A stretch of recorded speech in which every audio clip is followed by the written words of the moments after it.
Subscribe the channel and press the bell icon, and never miss another update from your AG Trendings.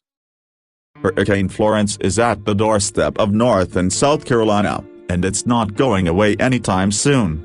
Power outages: thousands are already without power. Stay updated on outages here.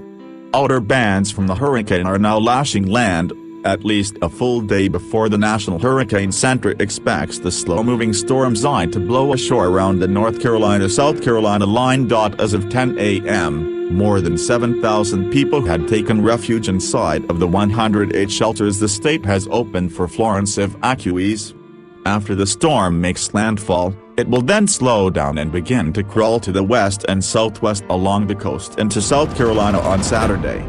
The storm's eye continued to show deterioration, however, the threat of rainfall has not diminished for the triangle area.